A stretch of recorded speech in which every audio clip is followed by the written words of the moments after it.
what, and I think we'll probably continue to do this for the rest of the 2 days, because all of these things can interrelate so much together.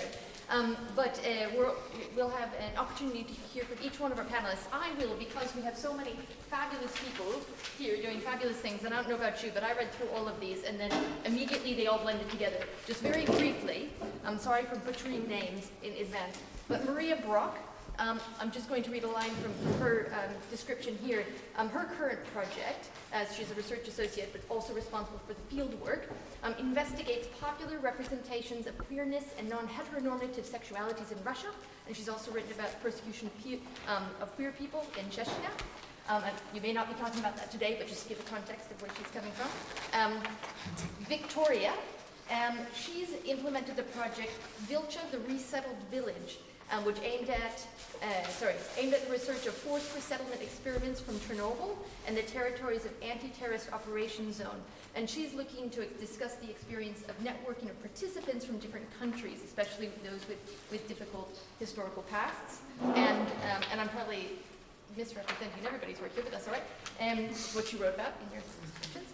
And Anton Valkovsky, he's been involved with the project Reinventing the Public, looking at art and community participatory art. He's developed this idea of Reinventing the Public, which is a series in Volgograd, with a lot of different artists. And during the project, they implemented 22 artworks between 2015 and 2018, realized in various media, including micro-interventions in the urban environment, participatory art, community-based art, etc. So they're coming from these different perspectives. So without any more further ado, let's go in the order in which Victoria and Daria have specified, and we'll open up with Maria. Off you go. I think I won't be taking 10 minutes, but I always think that, and then I end up talking for 45 minutes. So I will. I only have 1 minute already. I just, God, I lost temporality. I struggle with. So thank you, kind of, for introducing me. I should say, and I think this is a major theme of what I'm going to be talking about. And a major tension is that because I was on a 1-year research contract that I was affiliated with this project looking at, it's called, and I'm happy to share information later, quite revolutionary representations of non-heteronormative sexualities in Russia. And I'm now on a different contract, so I'm still involved with the output of it, but much of what I'm talking about is informed by the experience of being a precarious academic on different contracts, and also thinking through what happens when you sort of jump into a project, do a bit of work, and then move on. What is the afterlife of a project that you didn't initiate, and that in a way you have no control over, even less than you normally would over any afterlife. I don't have a slide presentation, but just to quickly recap, the questions in the little prompt that Victoria and Daria gave us that spoke to me were about the problematic notion of enacting impact on a community, and how we can rethink the us-them dichotomy, and also the importance of giving voice and giving voice to those that might be defined as voiceless, although of course that's a definitional matter. And then about institutional factors and politics which inform and determine the who of our public engagement work. And I hope it won't just be about me and my issues, but rather also the communities that I've worked with.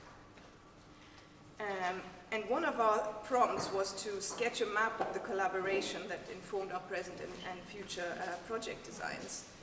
And being an awfully literal person, I first thought I have to actually draw a map. And I was like, but I don't know how to draw a map. I don't know how to visualize, because my medium is words. It's where I'm most comfortable, so that's what I'm going to continue doing. But as I'm talking, please think of maps, visualize. Another prompt was to talk about subjects, subjectivities, and intersubjectivities. And as someone who comes from psychosocial studies, that's something that I'm very happy to do. But I'm also very aware of the impossibilities of knowing thyself and actually being able to talk about myself or others with full transparency. So when I was still working with this notion, oh my God, I've got to come up with a map, I started with a sort of series of concentric circles with myself at the center, And then sort of expanding from, you know, where did I start, and then who did I end up working with, and you know, how did I expand my network, and decided anything with myself at the center is potentially problematic to begin with.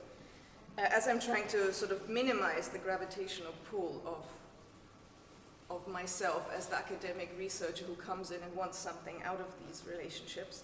Then I was thinking of a geographical map. Maybe I can do a PowerPoint with a geographical map. Sort of with where do I come from, and then all the kind of areas and countries and contexts that I've researched.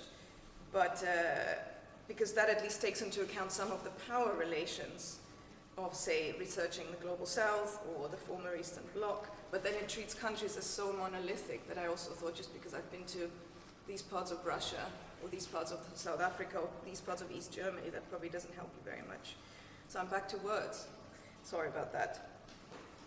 Another first thought that I had is that, of course, we're asked to speak about who are we collaborating with, and how can we make sure that they could also be saying the same of us. We are collaborating with them, and that all academic work to me is collaborative because it's informed by, and this is very self-evident, sorry, previous thoughts, conversations, feedback that we've had in public or in private, or sometimes just anxious thoughts in the middle of the night, maybe some throwaway comment that someone's made, but also the fears and hopes of what we might want to do in our research. And I guess this event will add to the fears and also the hopes of what I hope academic work can be. Thinking again about myself, and sorry, there'll be lots of that. In a way, the most comfortable collaborations for me have been, though, as an early career researcher, have been with other early career researchers. So I've written with friends and colleagues from Portugal, South Africa, Russia, and Sweden. And then I was thinking, why does this feel comfortable? Does it feel comfortable because it's democratic, because we seem to be speaking on a sort of similar level, and there's a sort of exercise of just thinking together, coming from similar, albeit different contexts, but then does that mean I should only be collaborating with people that are in a similar vector? And of course I'm ignoring the fact that someone from South Africa or from Russia has different funding issues to deal with, different languages to write in, and differential access to materials. And of course, as an early career researcher, as we're writing together, as we're creating these networks, are we being heard? Again, speaking about voices. As you can see, there'll be lots of questions. Another one is, point that I thought about looking at your prompts, is the writing about, and maybe this is, who are we writing about? This is maybe what is what we're meant to be speaking about. And as Cayenna alluded to, in my most recent work, I was researching, I'm still researching representations of non-heteronormative sexuality, so I kind of prefer queerness in contemporary Russia.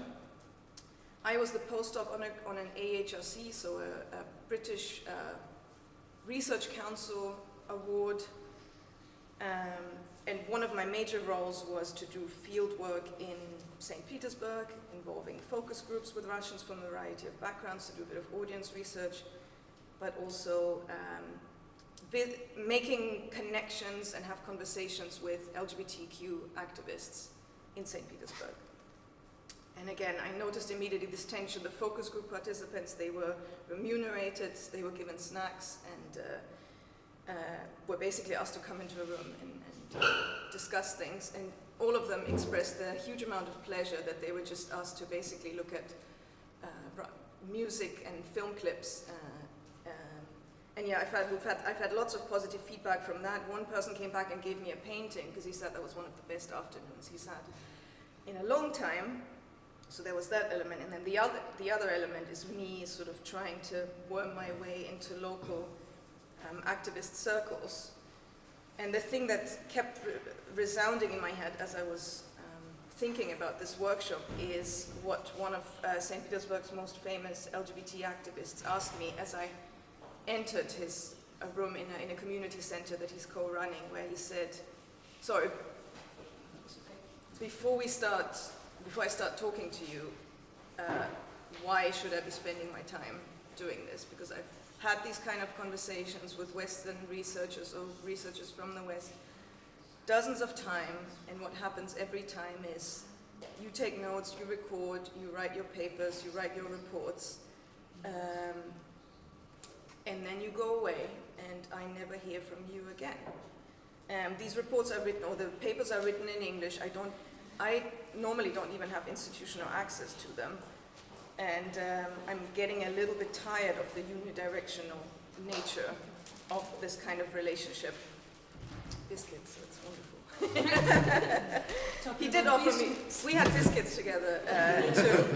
And of course my reaction was, oh my God, what do I do? Like this is terrible. So I offered some quick assurances on the fly about things that of course we intend to do and will be doing. Like any future publications that come out of this project, I will share with him and his organization. One of the other major outputs of this project will be a public archive of sort of queer media queer Russian media since the 1990s. Again, that's something that the British Funding Council, am I running out of time? What? Again, he'll be given access to that. So I was rehearsing all these answers, but actually his question has haunted me since, because I don't think he was wrong. I think he was very much right. And while as a PhD student, I learned much about reflexivity and thinking about my own, place in the research that I'm doing. I still struggle to this day, and I hope you can all help me to create a more dialogic form of research. And I mean, never mind benefiting humanity or in pathways to impact. What about benefiting those that I've learned most from during the kind of research that I've done? And I'll just make a few points there, so I don't run over. Oh my God. 60 seconds. One, so I haven't had too much time to talk about this, is a particular factor that I don't think just affects me is, of course, precariousness. So it's harder on top of everything else to retain relationships when much of the work that I've done since I finished my PhD has been project-based, so I hop from one project to another. I don't set the agenda often for the kind of, I may impact it in the way I ask questions, but I don't set the agenda for this. And I have a feeling that at times it's made me more instrumental in terms of how I go about conducting the kind of research that I do. So my final points would be, I guess, and this is just giving people voice, I don't have any answers, of course, but maybe there's something around people who've talked about the value of stories. So Jeanette Winterson talked about everything starts as a story. We tell ourselves about ourselves. And the idea is that as long as we remain capable of telling different stories about our own and other lives, we can create a more equitable, sustainable future. Or Philip Pullman, who said that after nourishment, shelter, and companionships, stories are the things we need most in the world. And I just think, I keep thinking about how is there a way I can co-construct stories with those that I've spoken to, that I speak to, and whether the co-construction, there can be something democratic or horizontal or utopian even about that. And I guess I'll leave it at that. Thank you very much, Maria. Thank you.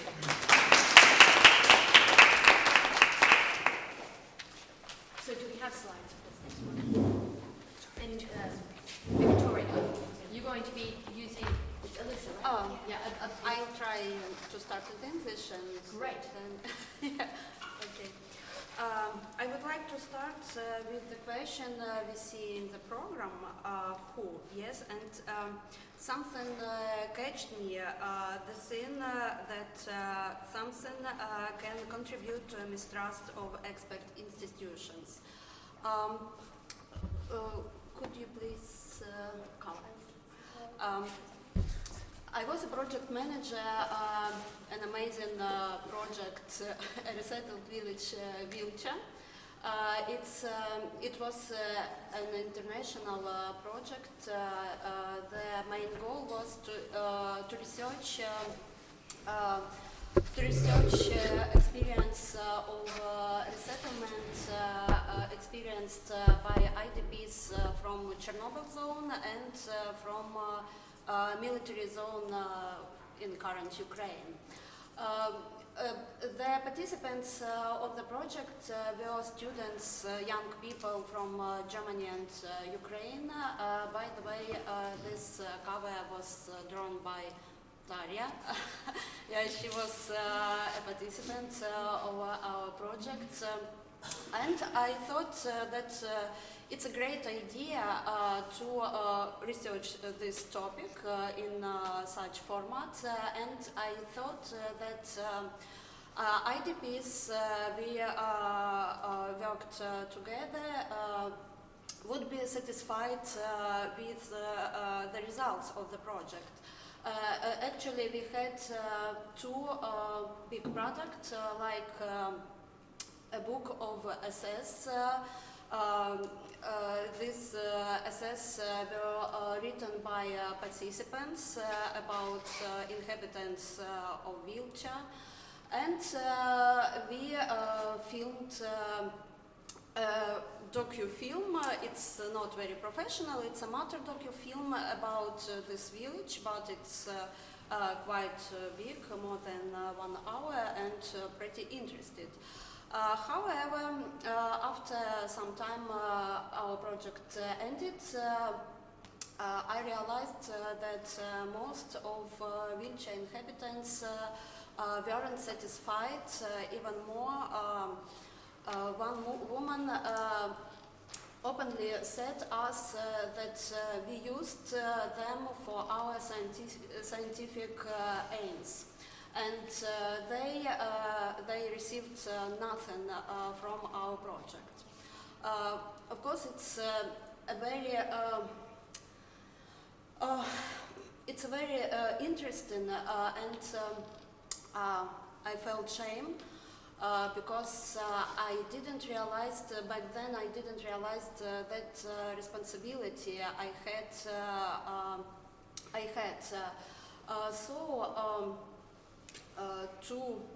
To improve my fault, perhaps my colleague and I decided to start a new project with more involving wishes of inhabitants of wheelchair and IDPs at all. Please, you should see a trailer of our new project.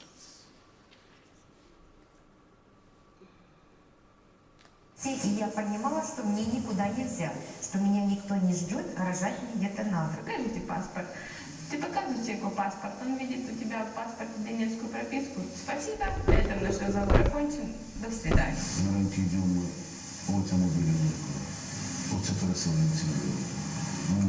Просто молчишь и все, сказать нечего. Такая паника, потому что очень многим женщинам делали аборты. Ну почему? Неужели мы не такие, чтобы к нам так относиться?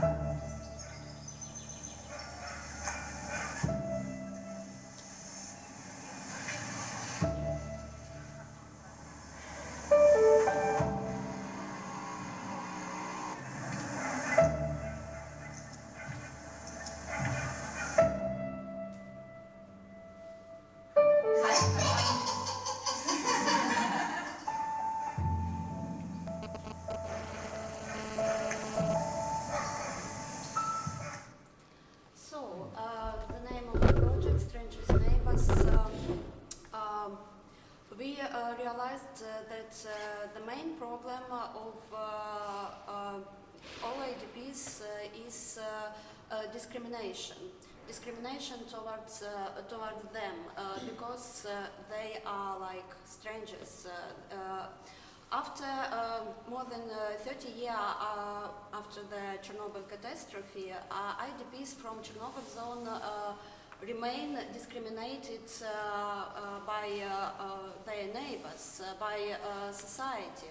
Even more, many of them think that they are even more discriminated because of new wave of IDPs, because IDPs from Donbas region, from Crimea, have more help, more attention of society, and so on.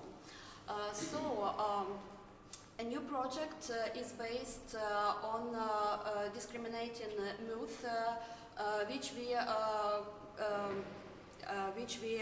want to debunk. Please, next slide.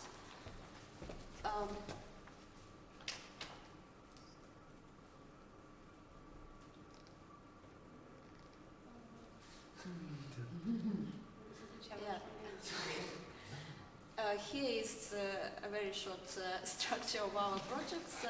Daria asked to draw it, and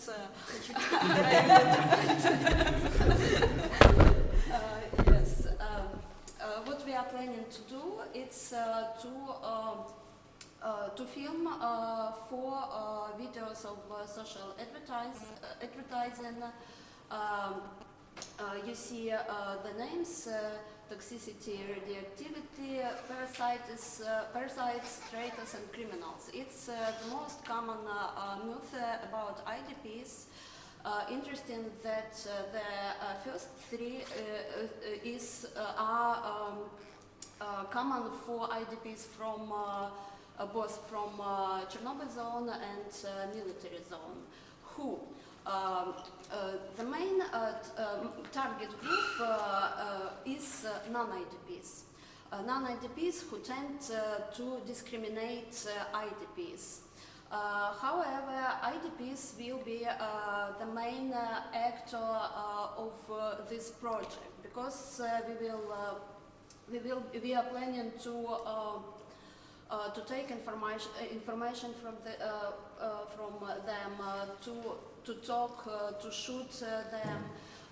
Even more, we are planning to have several trips with them.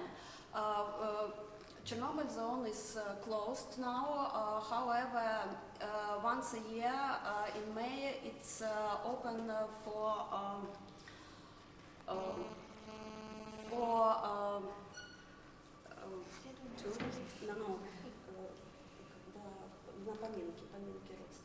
for relatives to remember and commemorate. Yes, there is a tradition in Ukraine every year to go to cemetery. Yes, and do The Day of the Dead. Right? Yeah, and it's very expensive to go to Chernobyl and zone for IDPs from the zone, and if we pay for this, they will be ready to do for us everything, to give us interview, to give us a permission for the video, and so on. I understand that it's a little bit egoistic, I don't know. However, we should, I think that we should do something for IDPs which they are expected. And also we plan to go with IDPs from Donbas region to the so-called grey zone and occupied area. The main problem, I think, in this project is contribution with non-IDPs. Yes, I mean, my colleagues advised to make some flash mob in social media, like shoot discrimination. This flash mob questioned somebody to shoot something about discrimination in their local community, like university, village, and so on, and to share this video in social media. However, I'm not sure that it's a good idea, because I'm not sure that it helps us somehow to decrease the level of discrimination. Thank you. Thank you very much.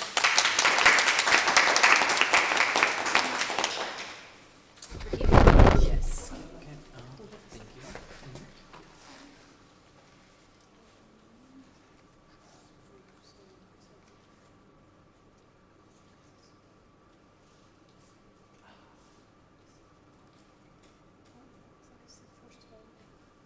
Oh, yes. Yeah, I will do it by myself. Hello, yeah. My name is Anton Valkovsky, and I'm working between Volgograd and Vladikavkaz. So Volgograd is a city situated in the South Federal District in the south of Russia, and Vladikavkaz is the capital of North Ossetia. So actually, it's the same region as Chechnya, for example. So this region is called North Caucasus. And yeah, I will tell you a bit about our experience.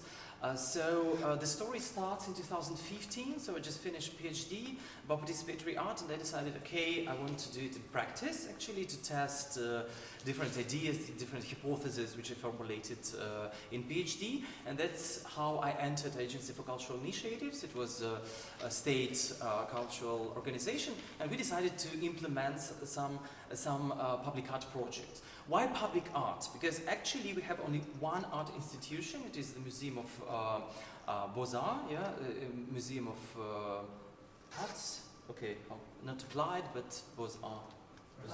Fine Arts, yeah, the Museum of Fine Arts. It was placed in 1960 in a vegetable shop, and now it's 2090, and it is still in that vegetable shop.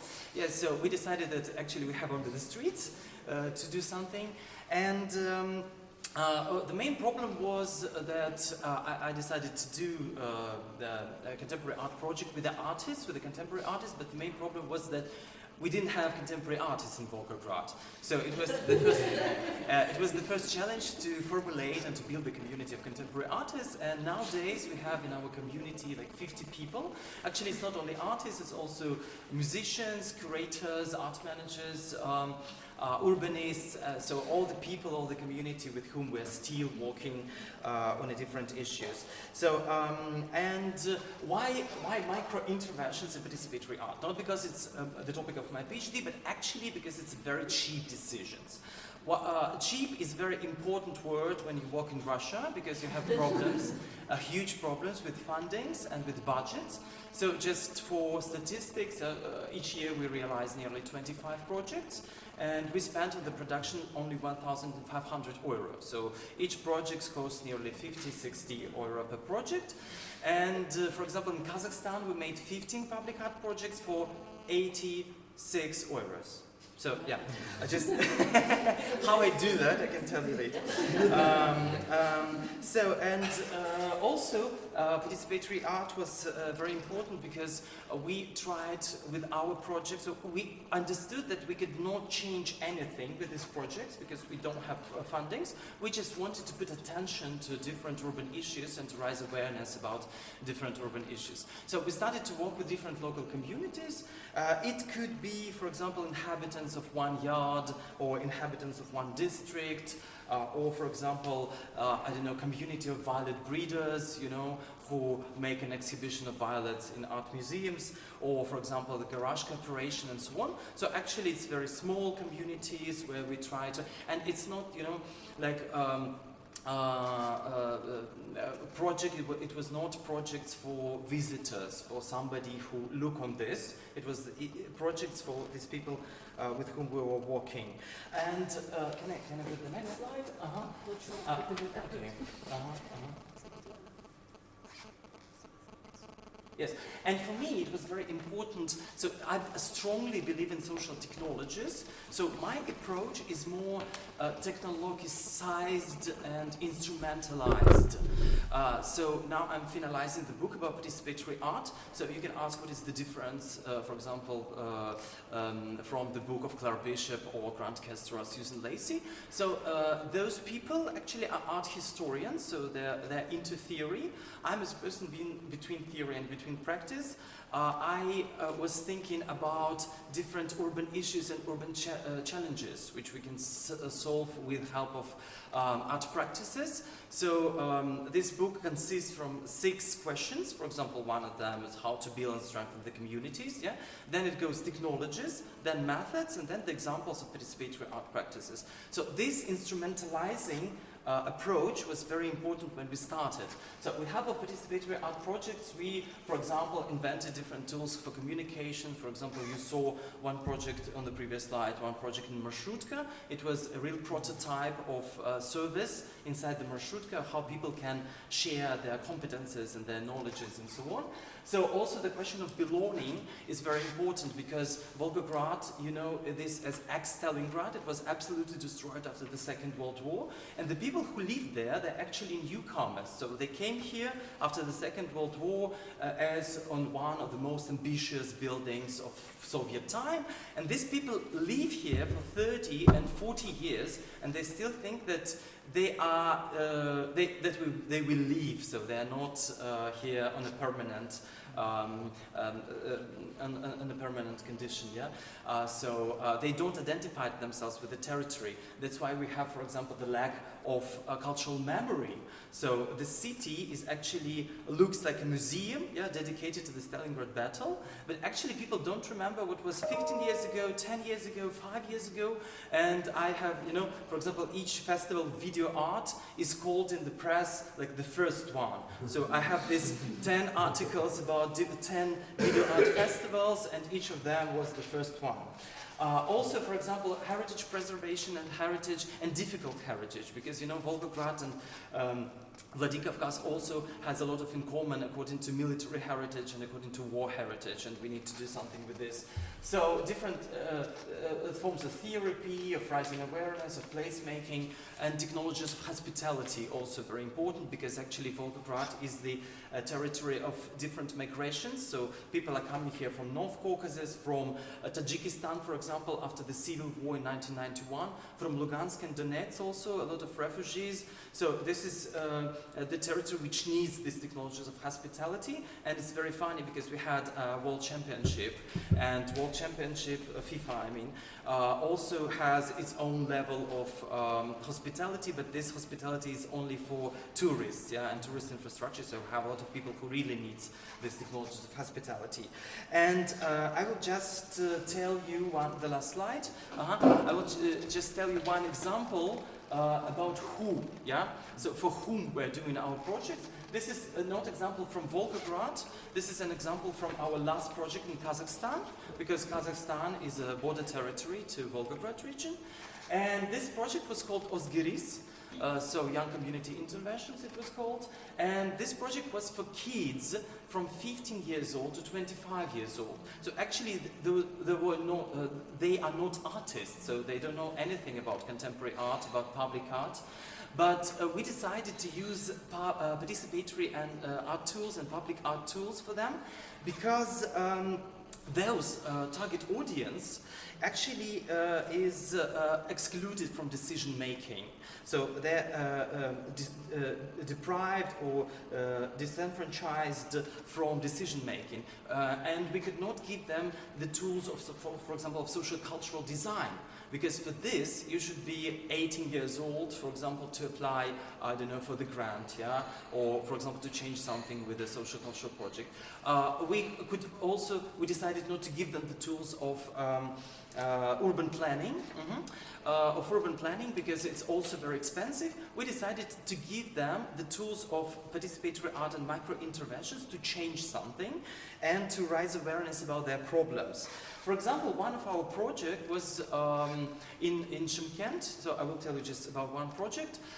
When we came in Shymkent, one day before, it was this famous story about rape of the girl in Taras.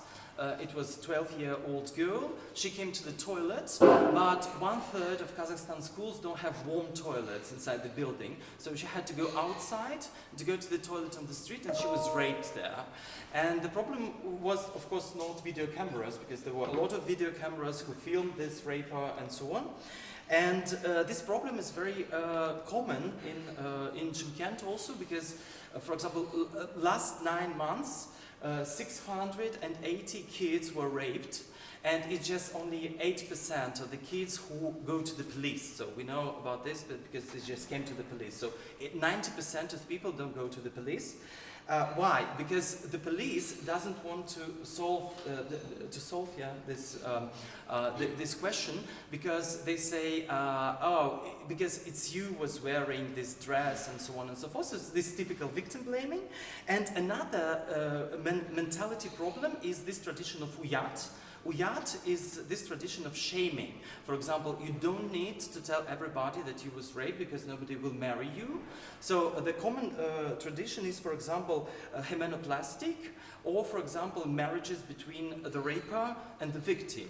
So it's crazy. And why they're not also talking, kids not talking about that, because 74% of people who rape them are the people whom they know, and 24% are their fathers, actually. So, and then we had understood that all the kids in our group have this experience, okay, not of rape, but for example of sexual harassment or sexual abuse, or physical or verbal violence, for example, catcalling, so every day in their lives. And we decided to, so one of our projects was about, for example, one of 15 project was about this context. Other project was about, for example, drug trafficking and synthetical drug sales and safety of urban environment and so on. So that's why I use contemporary art as a tool for social changes and a tool of cultural diplomacy to fix something. Thank you. Thank you very much, Anton. Right. So I don't know why I feel the need to stand up, but I'm going to anyway. So drawing out actually the common themes is a little bit of a challenge, because I feel like all three of your projects have been doing something quite different in terms of their orientation to their either the research subjects or their participants. And I think that's the question that I might want to raise and just kind of throw out on the floor, which is, we're talking about engagement, but there's the concept of engagement. We haven't used the word impact, and Sarah and I were just talking about it. It's nice that we haven't had impact, but yet there is an undercurrent about that in terms of legacies. So that I think can be quite easily turned into that idea of tangible outcomes or even intangible outcomes, but how do we talk about them? So the question is, in terms of engagement, are we dealing with a research subject that we then want to communicate to perhaps an audience who might benefit from that? Are we actually engaging participants as part of the research process in something that might be a bit more ethnographic? And I think maybe that is the connection between the two of yours, although I think they have quite different agendas, in which yours is very much looking at creating narrative around that storytelling then becoming an opportunity for people to reflect and change and perhaps make the world a better place. Whereas yours is quite on the ground activist in looking at how do we bridge actually these communities, right, with internally displaced persons. Whereas your project, Anton, is one, rather than having a kind of a research focus, it's almost like applied. I was laughing a little bit because the idea of applied participatory art. But participatory art must inherently be applied, certainly, but I can understand that doing as a PhD subject, participatory art theoretically, and then actually applying that knowledge in a participatory setting. So I guess the way that I'm trying to understand these a little bit better is those different types of relationships we might have with people either on the outside of our research project, if it is more circumscribed, or people who are inherently part of that, and our responsibilities to those people, depending on where they are within those circles or outside of those circles. I hope that wasn't too roundabout for everybody. But I think a couple of the themes that did come up in all of these were issues of trust, right? So that was a big one. How people either trust ourselves or just trust other people within the process that we are leading in one way or another. And what people get out of our work. I think one of the things that really resonated with me personally Maria, I was actually reading your description earlier on about how, you know, we get publications out of this. I mean, I will just say, I'll lay it on the line. I mean, I'm in the academic world because I've chosen to make this my livelihood. And to be honest, on a daily basis, I have to think about how I can practically do that. And I end up engaging with people, writing about other people's experiences as a way of putting food on my own table and paying my rent.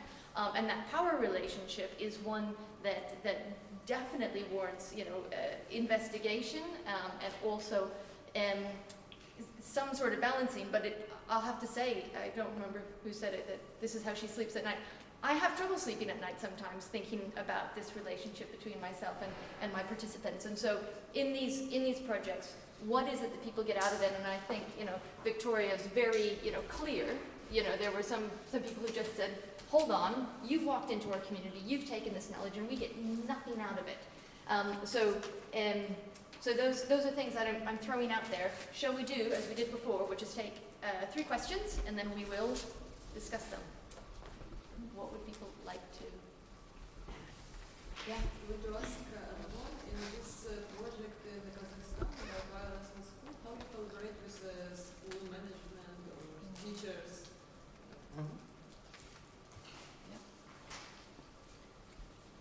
I have questions to Maria in the first place, but I'm very, well, no, Maria's talk made me think of something, but I would love everyone to contribute.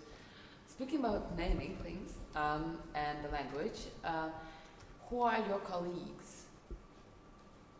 When you're saying that I work with my colleagues and I cooperate, who are these people, and where is the boundary with between your colleagues and people you engage with, working with? There are 15 projects and there are various people I'm working on. So, what is these boundaries for you? I'd be interested in asking all three because about this idea again about what our communities get out of the research review. What do they get? And the question of whether that's a nice meal when they come and do a focus group, or money to go into a memorial, or development of their own art practice. When do those ways in which we offer something back to those communities, when does that actually get in the way ethically of the work that we're doing? Great. Can we then actually let's go through and if each one of you can address this. Yes. Do we need any translation before? Does anybody need any translation of those questions? Maria started, I think. Shall we start with the last question then, and everybody can speak to that, and then we can come back to the specific ones. So, Maria, by all means, since you were elected by Viktoria, to go first. Thank you. I also, just when you answer your question, because I'm really, when you talk about the Kazakh, sorry. No, it's fine. Yeah, when you talk about the project in Kazakhstan, could you almost take us through, I know you don't have so much time, but just, I'm really interested in just how do you start a kind of conversation about something so triggering and painful, and then even the practicalities of what do you do with the students. But okay, so that's just to add to your list of questions. Sarah, your question was about what do communities get out of it? I think that I'm often questioned rewarding. Yes. The communities I work with. So it's been suggested to me that I should offer phone credit to particular communities. Okay. And that could be a good thing. Yeah. When does that become unethical? When does it become unethical to provide food or transport?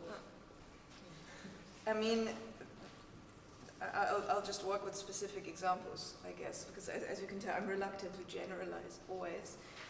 So for the focus groups, these were people that had already put themselves up for potential focus group participation.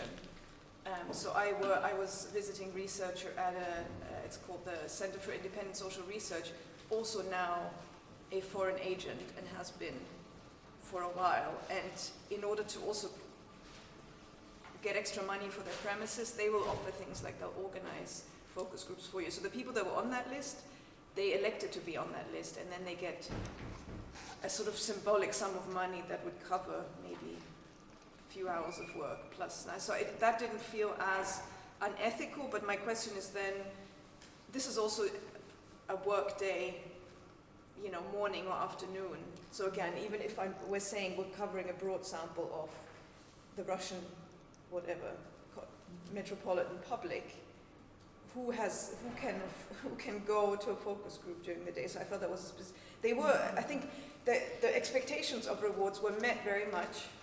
So it was really a true exchange of, and they were like, this is so easy. I just watch things and tell you what I think. This is amazing. But because it was so, because it became a kind of commercial transaction. So in order to avoid any misunderstanding, it became so commercial, and then it didn't. I guess something else was lost along the way. And then often I haven't rewarded communities, like when I spend time with in various LGBT spaces and just attended like trainings, workshops, sessions, or I would speak to activists. I mean, only in the way that I would interact with anyone else, as in we'll have a glass of wine or coffee or something. But of course, because I want to get out of this kind of, I am buying your time, but I am, and I may not feel like I'm benefiting because I'm in this very precarious state of being in flux, but of course, I have something to my name when I write about it. So I don't know. In a way, the easiest relationship, the easiest research that I've ever done is when I was, my prior research on, so I'm East German, and it was on museums of everyday history. Germany has about 25 of them. They're like krajewiczkie kind of museums, and then they have like everyday objects of the GDR, and then I would get people to talk about their memories of the GDR and bring their objects again. I didn't remunerate them, but that was very much, but they were saying, I get to tell you my story. And for someone to hear my story and write it down and give it equal space, that is, but again, and yeah, I don't know, so I haven't got either it's felt too commercial, or it's felt like I'm not doing enough. Yeah. I haven't found I've only found the sweet spot with, as I said, my people that are other researchers or people that are from my community, and so it feels like we understand each other. Who are my colleagues? And then I'll pass this on to you. Who are your colleagues? Sonia, would you mind just elaborating a little bit what you mean by that? What I mean is, I think I'm just curious about this boundary. Well, it's again about it somehow corresponds to your conversation that was just happening. Mm-hmm. I was just trying to get to push a little more into directions. Would you treat the senior people in academia when you were hired as colleagues, versus how you corresponded, how you maintain relationships with your respondents? So who is the colleague? You know, these people, these deep interviews from some representatives of LGBTQ communities. Are they becoming, colleagues, and from your own perspective or not? Or, because you said that the comfort zone is the earlier career researchers. Yeah. But so what are the zone of, people, who are your colleagues, basically? So who are your people you collaborate with? So I'm just trying to get back to the question, who, so. I guess colleagues for me, definitionally, is almost someone that I work with, that I am, like that we share the same institutional context, but if I'm thinking about collaborators, which is, I guess, a word I prefer, because we're working on something together. Often I think of the LGBTQ activists as my collaborators. Of course, I can't. It's even stranger because I cannot name them. I've been asked not to name, and I also don't name the places where, because again, they're all foreign agents and they struggle with these issues. But then again, of course, what kind of collaboration is it? So I hope my impetus is to keep this going somehow, so I can eventually give something back. And then collaborators, sometimes there were people that happened to be my colleagues because we found ourselves working for the same institution. But to me, colleagues is almost, It's it very doesn't have much of a symbolic value. Maybe we go on strike together or something like this, but otherwise, collaborator is preferred. Thank you. I would love to hear Viktoria respond back to Sarah's comment about what is, because you are being very bold in your use of remuneration to a community in exchange for information from that community, and I think it does bring a super interesting question about what is an inadequate exchange between those two communities. First off, I would like to say that there are several very close community of IDPs. I'm from Kharkiv, and this village is situated in Kharkiv area, and this village was built special for IDPs from Chernobyl zone, from the village Vilcha. Yeah, there is Vilcha 1 and Vilcha 2, so-called. And after 2014, we have very close communities of IDPs from military zone in Kharkiv. In the empty place was built temporary camp with it's a very strange building like wagons. With wagons and it was planned that IDPs from military zone would live there for 3 months, and after that they would find a job and so on. However, they still live there. It's very difficult to do something to give them voices that to make them heard by other people, and vice versa. They think that nobody understands them, and it's very difficult to build this bridge. However, we try to do it with our publications, with films, with video, and so on.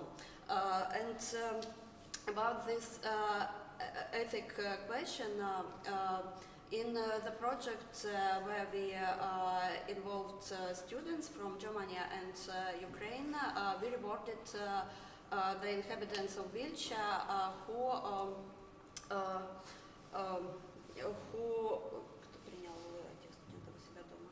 who hosted those people? Yeah, who hosted these people.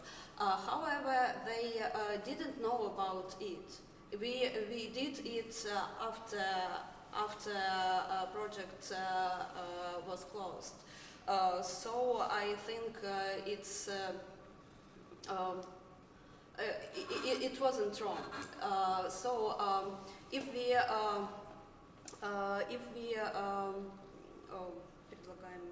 we're offering. If we offer them money, they refused it every time.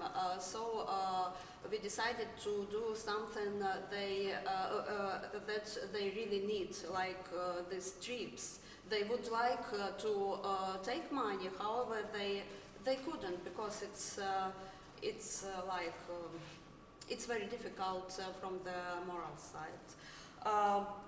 And I would like to say about my colleagues. It's very important that, in my opinion, that we include in our new project a psychologist, because it's very difficult to work with IDPs without understanding their trauma and how to work with this trauma. After talking with IDPs, many people cried, and many of them said that they didn't think that it would be so difficult for them. So we need to include a psychologist to to help to facilitate this process of contribution during the project. And something else. Thank you very much. Anton, did you want to address this question as well? Yes, I want to answer your question, which you made at the beginning, and maybe to the marshals. Yes. Yeah. So, okay, about this project, this project in Kazakhstan. Yes, I want to say that of course I was very afraid of this project, and I had a lot of anxiety and a lot of fear for several reasons. First of all, I have never worked with the teenagers. I mean, I had experience in art school, but not a workshop. Then, and non-artists. So these kids don't know anything about, not only about participatory art, but also about contemporary art, even art. So it was very difficult, and of course I wanted to avoid this this idea of and this position, if you know, of mentorship and exploitation of the context, you know, because for them it was like the curator from Berlin is coming, because I was in the Center of Art and Urbanistic, I was working there at that period, and I was afraid of this, you know, this distance. So I was afraid of, could I build this trust with them or not? And I wanted to avoid this. And of course the main problem was the time, because for example for Volgograd, so we're doing these 25 projects, so we're preparing to do them for 6 months. And here I had only 4 days in each city and 3 hours per each day. So it was just 12 hours when we needed, I needed to give them a theory, yes, some kind of, I don't know, presentations, lectures and trainings and so on, and workshops. So it was like 4 hours, and then 5 hours of design sessions. So, and this is the question, answering your question, so, I don't remember, or maybe yours, no, yours. So how we do this, of course, so a participatory approach is my field of expertise, so I'm doing sometimes participatory museum projects, participatory art projects, and participatory social cultural design projects. And so it was very important for me to make to organize the facilitation in using the methods of participatory approach. So it was not like I proposing them to do something. Yeah, it's their topics which we got out. Yeah, because of course sometimes kids cannot even problematize something. For example, I ask, so the question is, what is your problems? And they say, oh, we have problems with pollution, with the plastic, I don't know, bottles, and I don't know, something like that. You know, it was so stereotypic idea of problematizing. And then, for example, in Tel de Kurgan, I understood that actually they cannot go home because they, for example, go to bus station, and the buses finishing their walks 2 hours before they have to. So they're staying in winter for 2 hours on a bus stop, calling to the, I don't know, to the dispatcher. Dispatcher? Okay, dispatcher, okay, I don't know, yeah, thank you.